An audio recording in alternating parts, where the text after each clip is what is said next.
Good morning friends, AD civil services classes में आपका स्वागत है। फ्रेंड्स, आयोग के द्वारा जो इस बार 67वीं बीपीएससी मेंस दे रहे हैं उनके लिए 7 बिंदुओं पर अभ्यर्थियों का मंतव्य लिया जा रहा है और ये स्पेशली जो बिंदु है वो ऑप्शनल पेपर संबंधित है। हम जनरली देखते हैं कि ऑप्शनल पेपर किसी भी स्टूडेंट के लिए एक समस्या बना हुआ है, स्पेशली ह्यूमैनिटीज बैकग्राउंड के सब स्टूडेंट के लिए, क्योंकि आप देखते होइएगा कि कोई कोई ऑप्शन पेपर में बहुत अधिक मार्क्स आ जाते हैं, स्पेशली साइंस वाले ऑप्शन पेपर में।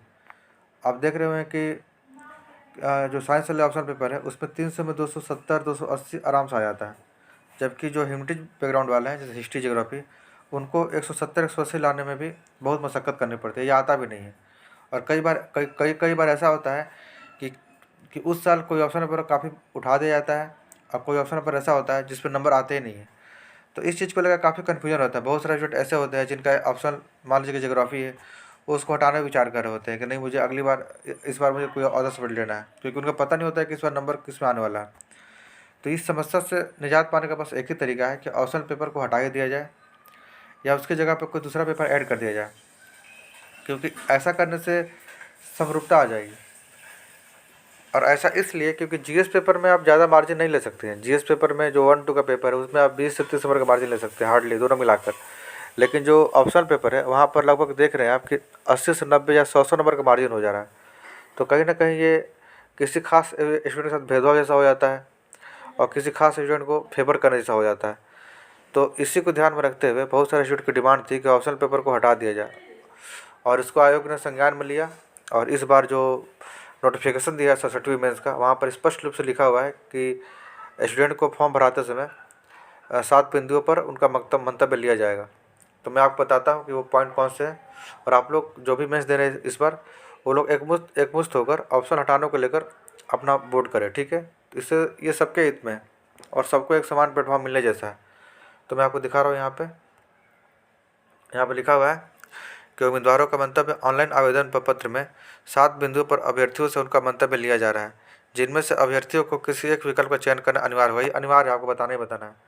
जो पहला ऑप्शन है वह है कि optional paper should be replaced by a common paper of essay, यानी ऑप्शनल पेपर को ऐसे पेपर में बदल दिया जाएगा। जैसा कि ऐसे पेपर आपको पता है यूपीएससी में भी होता है, यूपीपीसीएस में भी एक ऐसे का पेपर होता है, बीपीएससी में ऐसे का पेपर कोई नहीं था। तो अब ये बोला जा रहा है कि ऐसे पेपर ऑप्शनल पेपर को ऐसे पेपर में कन्वर्ट कर दिया जाए। तो ये भी एक अच्छा विकल्प है अपना ऑप्शन, ये क्योंकि ऐसे पेपर में सब बराबर हैं। ऐसे पेपर में जो बेहतर लेगा उसका नंबर आएगा। यहाँ पर कोई ऐसा नहीं है कि कोई ह्यूमैनिटीज बैकग्राउंड का है तो उसको कम आएगा, जो साइंस बैकग्राउंड को ज़्यादा आएगा। ये सबके लिए कॉमन है, ठीक है। तो ये बेहतर विकल्प है। दूसरा विकल्प है कि optional paper should B qualifying in nature and it marks should be not consider in determining merit list, यानी कि जो ऑप्शनल पेपर है वो क्वालिफाइंग कर दिया जाए और उसका जो मार्क्स है वो मेरिट लिस्ट में ऐड ना किया जाए। जैसा कि हिंदी जो पेपर है आपको बीपीएससी मेंस में वो क्वालिफाइंग नेचर का है, तो ये भी एक अच्छा विकल्प है, क्वालिफाइंग कर दिया जाए ताकि उसका मार्क्स ऐड ही ना हो। तीसरा जो विकल्प है, option paper should be MCQ type instead of written type. जो हम लोग मेंस जैसा लिखते हैं ऑप्शन पेपर, उसकी जगह पे उसको ऑब्जेक्टिव टाइप कर दिया जाए। तो ये भी एक तरह से कह सकते हैं कि जो तीसरा ऑप्शन भी है वो भी कहीं ना कहीं सबको एक समान आधार पर लाने जैसा है, क्योंकि आपको वहाँ पर लिखना नहीं, वहाँ पर आपको ऑब्जेक्टिव सॉल्व करना है। और जितना आपको आंसर याद है उतना अगर सॉल्व कीजिएगा सबको वहाँ पर नंबर मिलेगा, चाहे आप कोई किसी बैकग्राउंड का हो।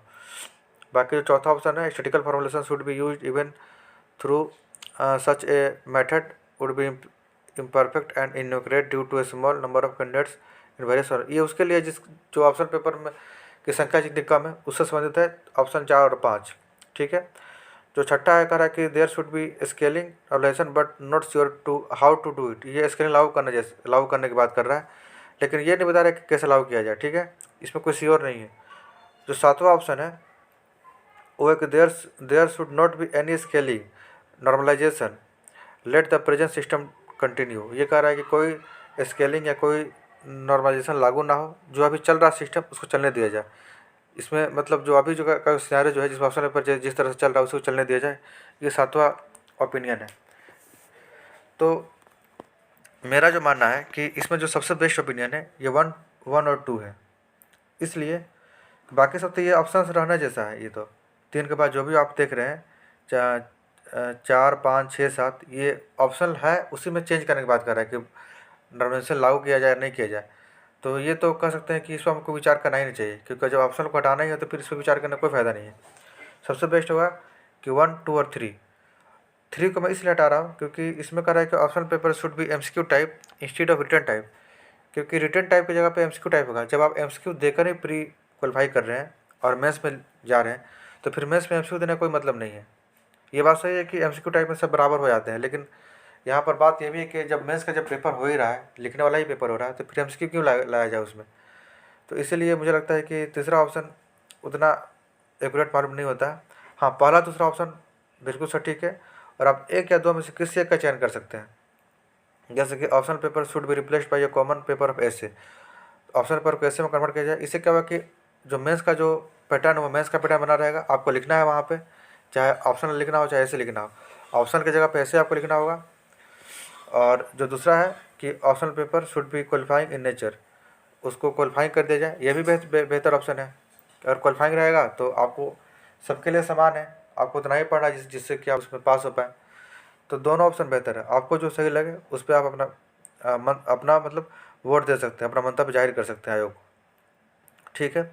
और यहाँ पर ये लिखा हुआ है कि optional paper should be replaced by a common paper of ऐसे ऐसे जगह पर कोई पेपर लागू कर दिया जा सकता है, जैसे कि जीएस का कोई पेपर ऐड कर दिया जाए या फिर इथिक्स का पेपर ऐड कर दिया जाए, या ऐसे तो है ही यहाँ पर दिया ही हुआ है। लेकिन मुझे लगता है कि जीएस का पेपर ऑलरेडी 1 टू ऐड है, तो उसकी जगह पर या तो ऐसे नहीं तो इथिक्स का पेपर ऐड करें वो ज़्यादा बेहतर होगा। बाकी दूसरा है कि optional paper should B qualifying in nature.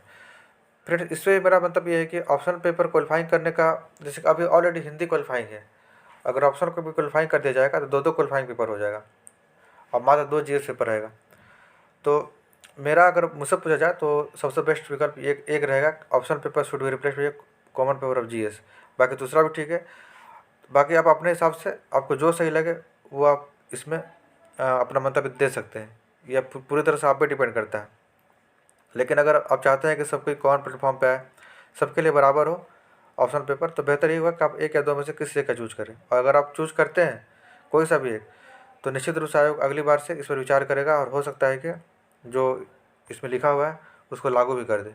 ठीक है फ्रेंड्स, तो ये वीडियो बनाने का पर्पज़ मेरा यही था कि बहुत सारे बच्चों को परेशानी थी, स्टूडेंट को ऑप्शनल पेपर को लेकर, और आयोग ने इस पर एक संज्ञान लिया भी है, आपका मंतव्य पूछा भी है।